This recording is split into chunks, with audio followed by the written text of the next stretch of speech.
healthy, healthy, wealthy. Hello friends and very good morning. आप सभी का स्वागत है हेल्दी वेल्दी में। प्रेग्नेंट लेडीज को सिर्फ अपने लिए नहीं बल्कि अपने आने वाले शिशु के लिए भी सही जानकारी का होना बहुत ज़रूरी है।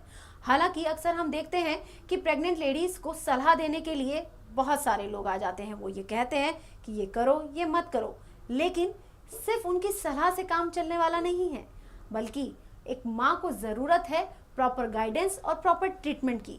और इसी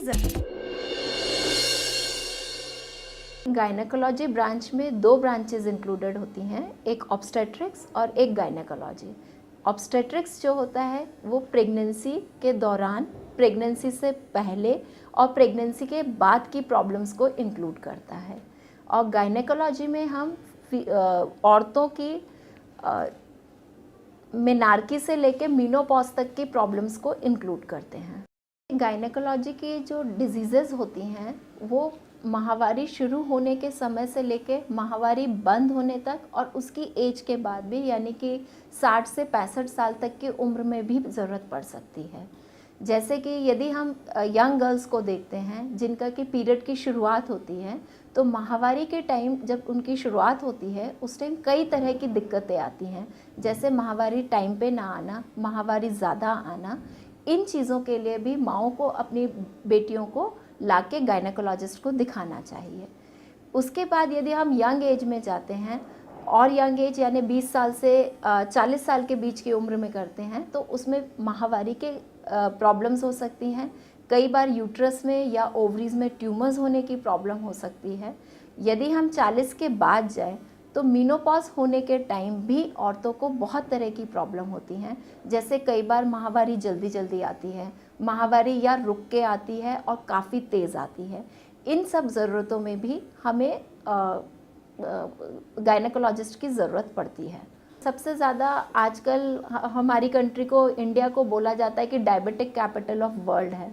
तो यह एक जेनेटिक डिजीज़ होती है जिसकी शुरुआत जब वह माँ के गर्भ में होती है तभी हो जाती है। उस कंडीशन को इस एज ग्रुप में पीसीओडी के नाम से जाना जाता है, जो कि पॉलीसिस्टिक ओवेरियन डिजीज़ है, जिसके कारण मोटापा, माहवारी टाइम से ना आना तथा अन्य बीमारियां होती हैं, जैसे कि डायबिटीज़ की बीमारी हो जाती है, मोटापा कम नहीं होता है। इसके पीसीओडी के अलावा इस एज ग्रुप में थायराइड की प्रॉब्लम भी देखी गई है। तो ये दोनों, यदि लड़की को इस तरह की कोई दिक्कत है तो हमें सबसे पहले एक अल्ट्रासाउंड करा के और कुछ हार्मोनल टेस्ट करा के देखना ज़रूरी है कि इस तरह की कोई दिक्कत तो नहीं है।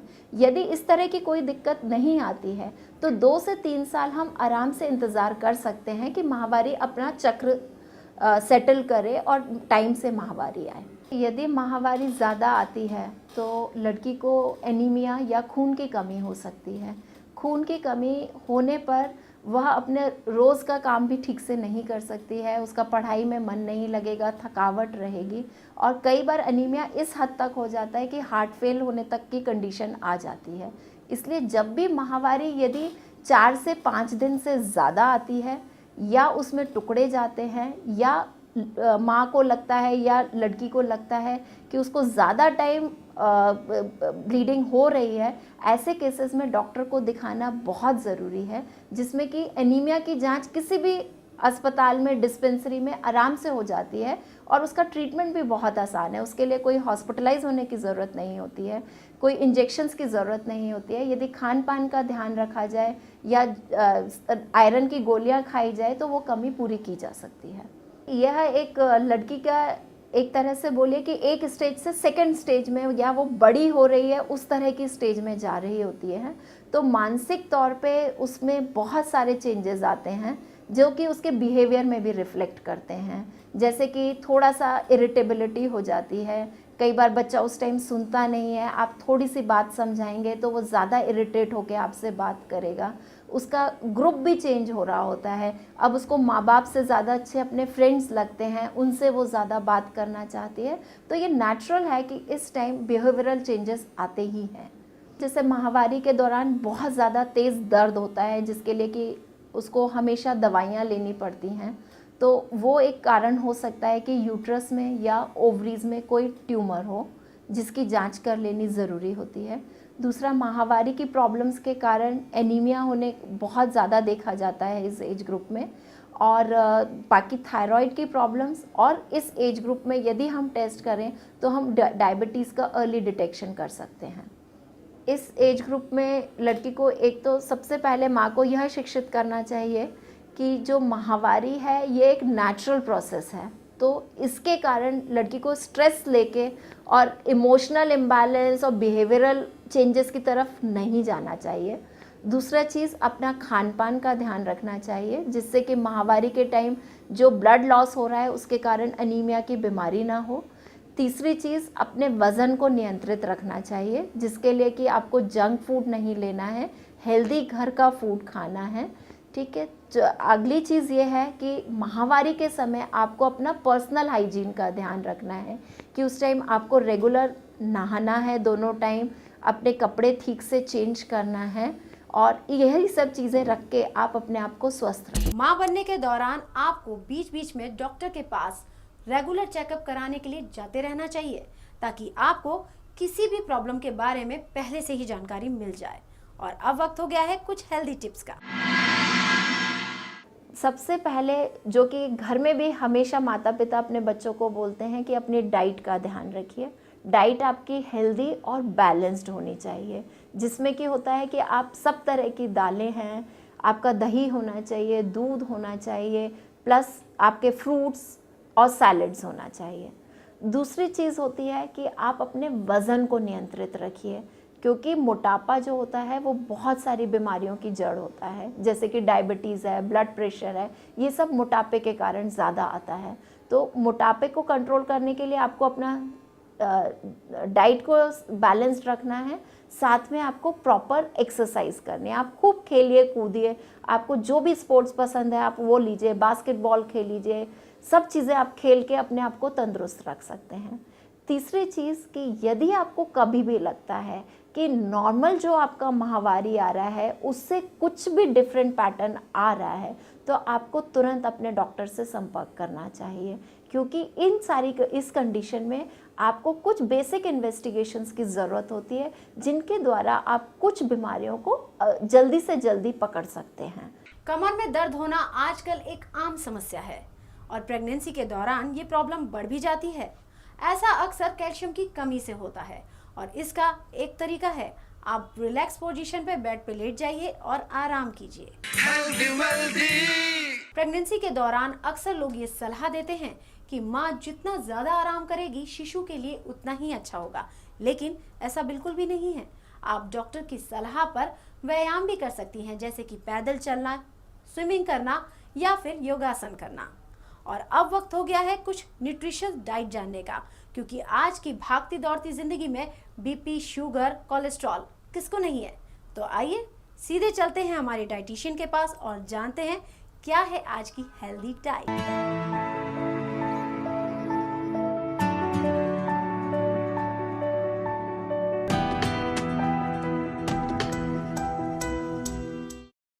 आज हम फंक्शनल फूड्स के बारे में बात करेंगे। फंक्शनल फूड्स वो हैं जो बेसिकली हमें बेसिक न्यूट्रिशंस के अलावा हेल्थ बेनिफिट्स देते हैं। फंक्शनल फूड्स में अगर मैं एक फॉर एग्जांपल एक टॉपिक पे बात करें तो हम फ्लैक्स सीड्स यानी कि अलसी के बीजों पे बात करते हैं। ये इजीली आपको मार्केट में प्रोवाइडेड है, आप इजीली इनको किसी भी डिपार्टमेंटल स्टोर से बाय कर सकते हैं और इसको लेना बहुत ही इजी है। आप अगर अर्ली मॉर्निंग इसको ल्यूक वार्म वाटर यानी कि गुनगुने पानी के साथ इसको 1 टीस्पून लें तो ये आपको बहुत बेनिफिट देगा। उसमें अगर आप थोड़ा सा टाइम निकाल के इसको भून लें तो वो और बेनिफिशियल है, बिकॉज उसका जो एक्सेस ऑयल है वो भी उसमें से ख़त्म हो जाता है। उसके बाद आप उसको अगर लेते हैं तो वो ज़्यादा बेनिफिशियल है। इसके बेनिफिट में मैं आपको बताना चाहती हूँ बिकॉज इसमें हाई फाइबर है। हाई फाइबर यानी कि ऑटोमेटिकली आपको कॉन्स्टिपेशन से क्योर करेगा। कॉन्स्टिपेशन से क्योर करेगा तो ऑटोमेटिकली आपके लिए हेल्थ बेनिफिशियल होगा।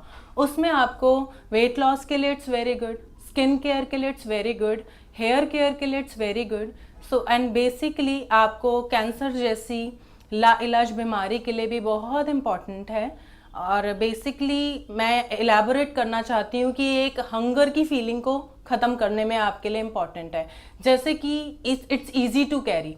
आजकल हम लोगों के पास टाइम नहीं है एक स्पेसिफिक डाइट प्लान्स को फॉलो करना, कई बार हम नहीं कर पाते, तो हम ऐसे छोटे छोटे पॉइंट्स, ऐसी छोटी छोटी चीज़ें तो कैरी कर ही सकते हैं डेली रूटीन में। आप इसे पर्स में कैरी कर सकते हैं और 1 टीस्पून आप पूरे दिन में कभी भी 5 मिनट 2 मिनट का टाइम निकाल के नॉर्मल पानी के साथ या गुनगुने पानी के साथ ले सकते हैं। वो बहुत आपके लिए इम्पॉर्टेंट है, बहुत लाभदायक होगा। सो आप इस तरीके से इसको अपनी डेली रूटीन में या हेक्टिक लाइफस्टाइल में ऐड कर सकते हैं। That is very good for your health. So ये इसलिए मैं इसमें आपको डिस्कस करना चाहती हूँ क्योंकि हम क्या करते हैं, जैसे ही हमें भूख लगती है हम कोई भी स्नैक्स या किसी भी सैंडविचेस, समटाइम्स हम बर्गर्स और जंक्स को प्रेफरेंस देते हैं। और अगर हम अपने डेली रूटीन में ऐसी चीज़ें ऐड कर लें, ऐसी चीज़ों को प्रेफरेंस दें कि हमने भूख लगी तो हमने कोई फ्रूट ले लिया, हमने ये पर्स में कैरी कर लिए अलसी के बीज, तो हमारे लिए ऑटोमेटिकली स्नैक्स के तौर पे हमें साइड बाय साइड इसकी बहुत हेल्प होगी। सो मैं ये कहना चाहती हूँ कि डेली हेक्टिक लाइफस्टाइल में आप एटलीस्ट अपनी छोटी छोटी चीज़ें चेंज करके अपने अंदर, अपने बॉडी में चेंजेस ला सकते हैं। बीइंग अ वुमेन्स, आजकल सबको बहुत हार्मोन से रिलेटेड प्रॉब्लम्स हैं, या फीमेल्स को आफ्टर डिलीवरीज बहुत प्रॉब्लम्स हो जाती हैं। सो ये छोटी छोटी चीज़ें हमें बहुत इम्पॉर्टेंट, बहुत बेनिफिट्स देंगी। तो आप अपने डेली लाइफस्टाइल में एक इस छोटी सी आदत को ऐड कर सकते हैं और डेफिनेटली ये आपको बेनिफिट्स देगी।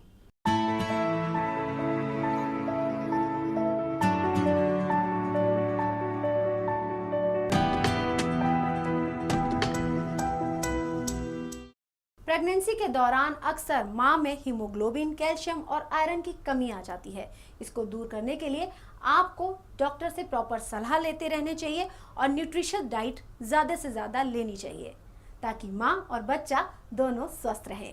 आज के एपिसोड में इतना ही। healthy wealthy